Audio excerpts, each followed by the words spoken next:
Look at your own world.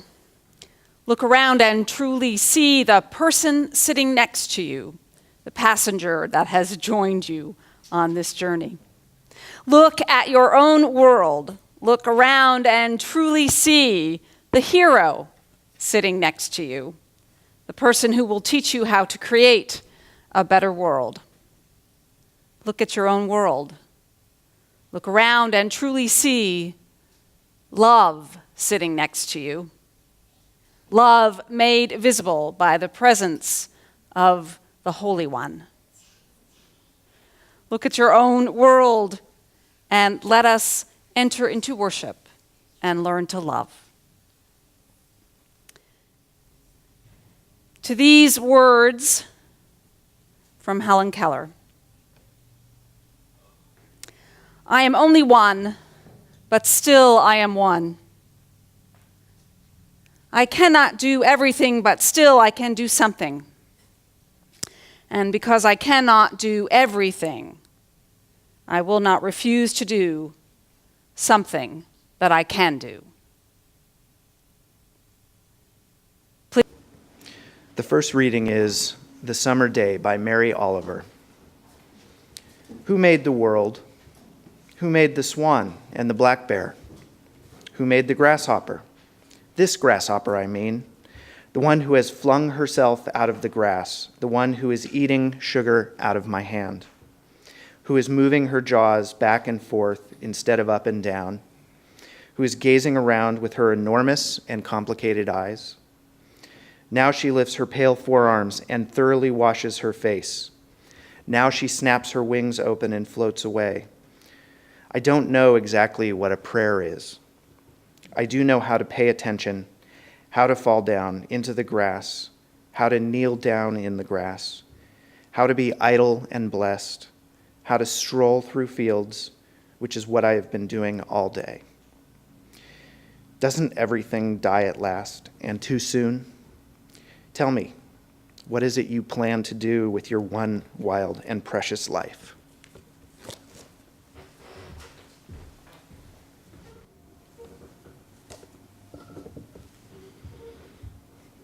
The second reading is from The Mass Shooting That Didn't Happen, Averting Violence with Kindness by Aquilus Gordon.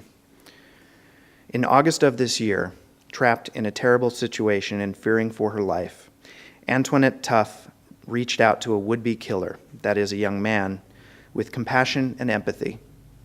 Here are a few words she said to Michael Hill and to dispatchers on the school intercom. I can help you. No, it doesn't matter. I can let them know that you haven't not tried to harm me or do anything to me. Well, don't feel bad, baby. My husband just left me after 33 years. We not gonna hate you, baby. He wants me to go on the intercom and tell everybody that he's sorry. It's going to be all right, sweetie. I just want you to know that I love you, though, and that I'm proud of you. We all go through something in life. If just one compassionate conversation with a stranger could compel this young man to lay down his arms and reconsider his violent intent, what might have occurred if this young man had felt this level of compassion from someone in his life days, weeks, or years earlier? Beyond their demographic profile, the young men who commit these types of violent crimes tend to have one thing in common. They are socially isolated. The perpetrators of these crimes are often young men with few people in their lives who they believe truly care about them. They feel as though they have nothing and no one to live for. What these young men really want and need is what all of us want and need, to know that we are truly loved and valued by someone, anyone.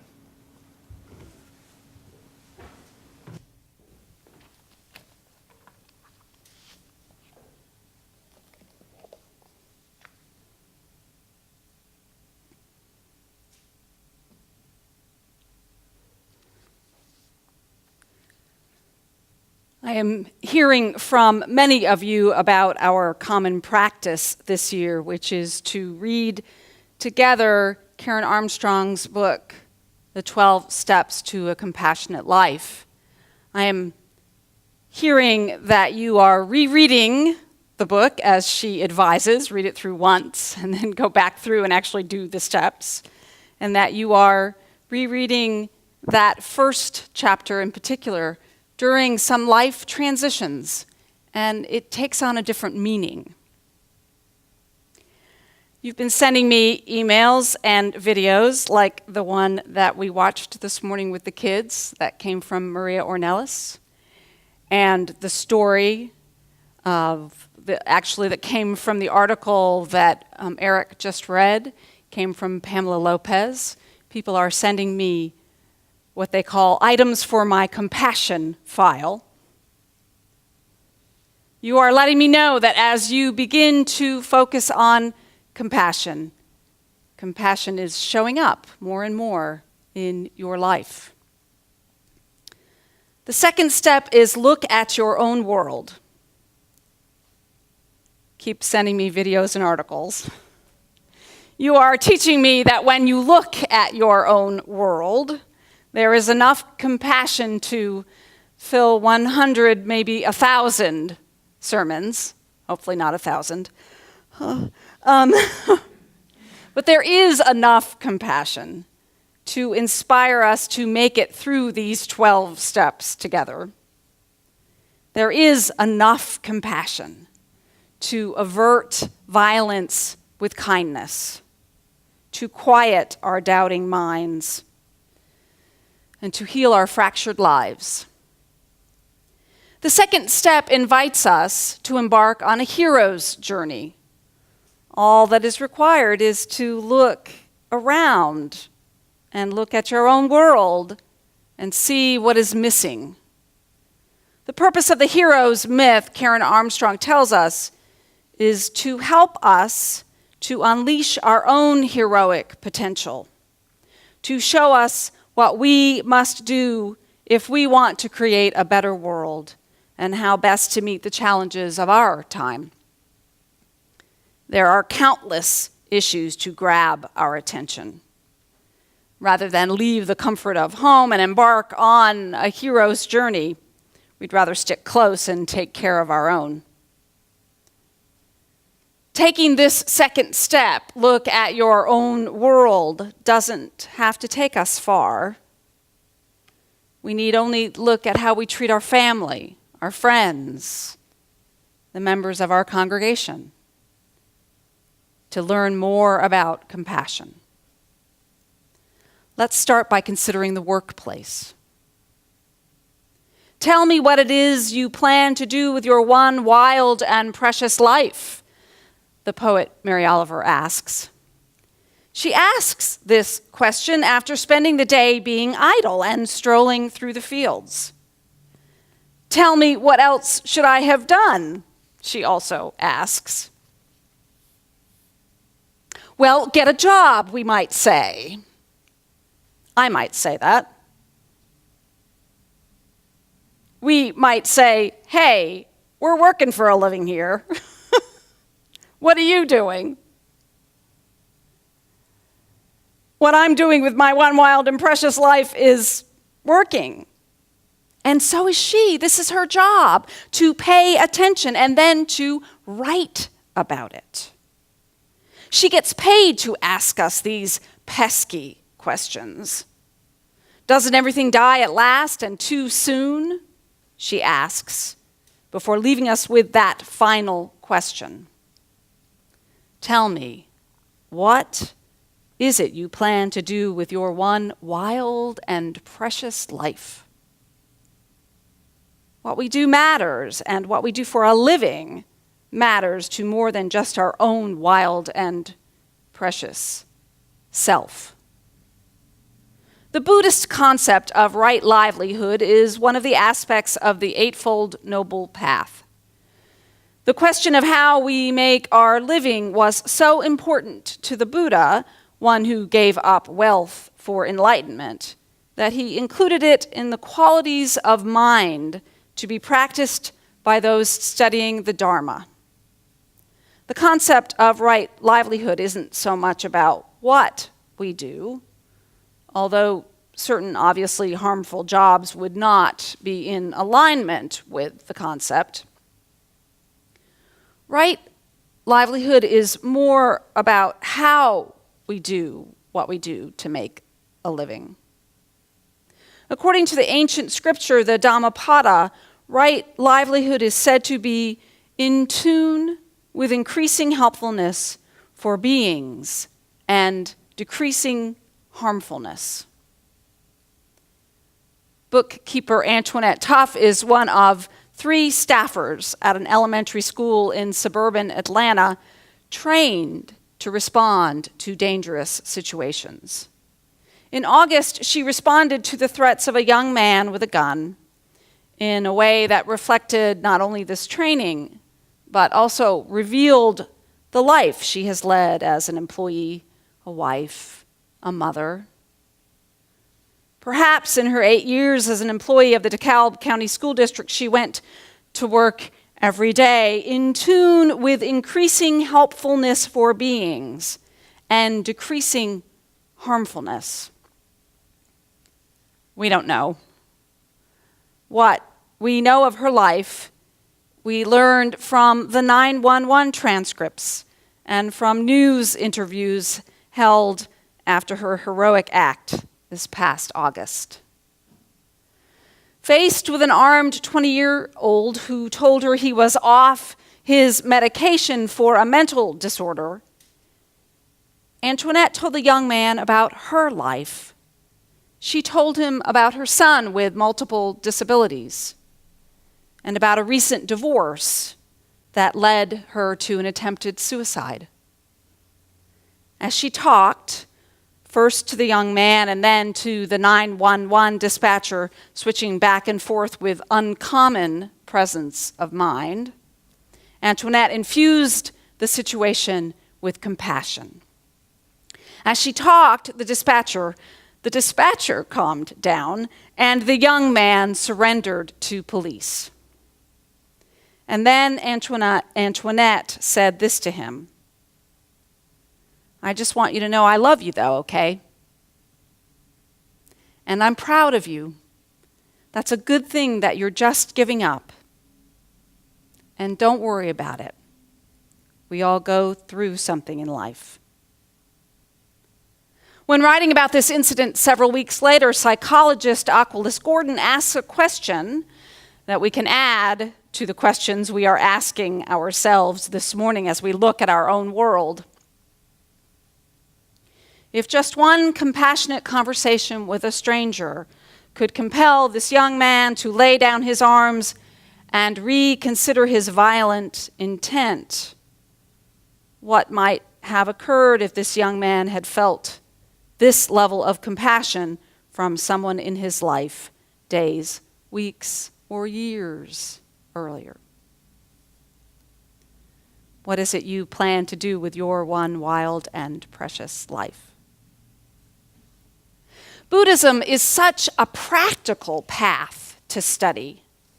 The concept of right livelihood includes the Buddha's admonition to be skilled at the work one chooses, to effectively provide adequate support for one's family, to have spiritual aspirations, and to live within one's means.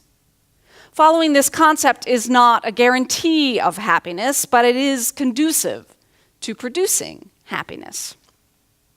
It is important to remember that right livelihood doesn't stand alone. It was designed to be practiced within the context of the entire Eightfold Path. Right view, right intentions, right speech, right action, right livelihood, right effort, right mindfulness, and right concentration.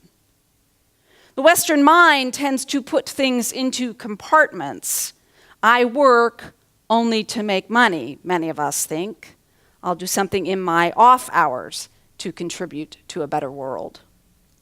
The Eightfold Path reminds us to take a holistic approach to living well. Buddhism reminds us to pay attention to living well for the sake of ourselves and all sentient beings. Compassion naturally arises out of paying attention to living well. For Antoinette Tuff, Compassion naturally arose out of paying attention to her own suffering. Living well does not exempt us from suffering.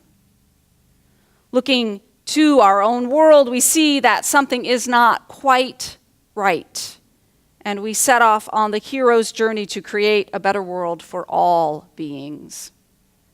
We don't have to go far. We can simply show up for work, giving value to whomever or whatever shows up with us. In this second step to a compassionate life, we learn about the Confucian concentric circles of compassion. We start with our family and move in ever-expanding circles to our friends, our workplace, and to the country in which we live. Karen Armstrong suggests that we take a dispassionate look at our own nation. After a 16-day partial shutdown of our government, we are probably anything but dispassionate about our own nation. Gritting our teeth, we ask ourselves, what is it we love most about our country? Wringing our hands, we ask, how can our own nation make the world a more just, fair, safe, and peaceful place? How can a modern politician observe the golden rule? Here are some suggestions.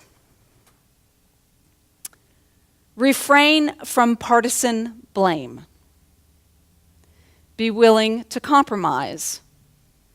Look for common ground. Build relationships of mutuality. Listen deeply to someone else's life experience. Respect differing opinions. Speak civilly. These are the actual practices of 20 bipartisan female Senate members who led the way to reopen the government. The women work well together because they like each other, according to one of the senators. They might not be quoted as specifically stating an adherence to the golden rule, but you can hear it in statements in this quote from Senator Klobuchar from Minnesota. We work together well, and we look for common ground. After a 16-day partial shutdown of our government, here's what I hope our nation has learned about compassion. If the partial shutdown was due in part to some in our government still blocking the Affordable Health Care Act, we were reminded that a compassionate government cares for its citizens. Our current healthcare system is still imperfect. There is much work to be done. Currently, the government does provide life-saving treatments and information through the National Institutes of Health and Centers for Disease Control and Prevention. During the shutdown, many lost access to critical clinical drug trials. Our nation's most vulnerable were more highly impacted by the shutdown than others. The shutdown took $24 billion out of the economy. There won't be as many new jobs this quarter as expected because of that loss. Many who live paycheck to paycheck had to forego pay for 2 weeks. Workers were temporarily laid off from tourist industry jobs affected by national park closures.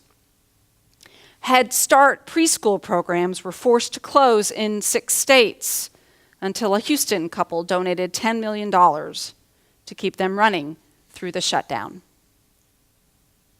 The best part of our national government may be America's parks. People showed up to protest, and some even tried to sneak into our national parks. A general hue and cry went up about the closure of the National Zoo and the absence of the Panda Cam, mostly led by me. Because really, a daily dose of the National Zoo's Panda Cam might be the best spiritual practice there is. Next to watching videos of kittens, of course. Seriously, setting aside all the arguments about the size of government, the role of government, who can argue that a nation that cares for its wild places and its wild beings is not a more compassionate nation? We need our government. While we have been bickering and blaming, we certainly have been taking for granted all the services it provides. We missed key resources like the National Oceanic and Atmospheric Administration's website. We missed the Smithsonian Institution's museums, NASA, the Panda Cam. We need our government, and we need it to have compassionate values. This is very much like the argument with which we began, that religion is responsible for all that's wrong in this world. We like to say that government is also responsible for all that is wrong in this world. And as Unitarian Universalists, we do recognize institutionalized sins more than individual sins. And this is true. We should look out for those, what Martin Luther King Jr. named as the triple sin of militarism, racism, and classism. We need to watch out for the institutionalized versions of those. And we need to do that when we speak to those in government and when we vote our representatives into government. But we also need to look where government is working, where compassion is already present. It may be an oversimplification to state that as you begin to focus on compassion, it seems to show up more and more in your daily life.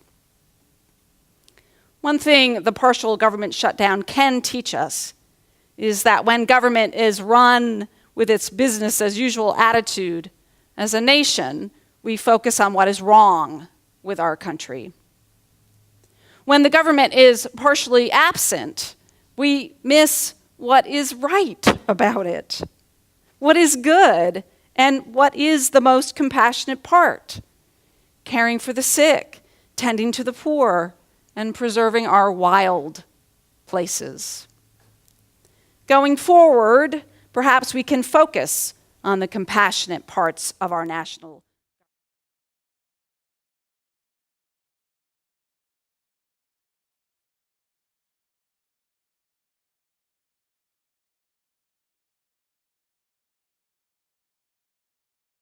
We are the Conejo Valley Unitarian Universalist Fellowship.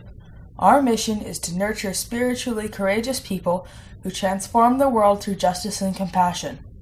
Like us on Facebook, check out our website at CVUUF.org, or come visit us. See you soon!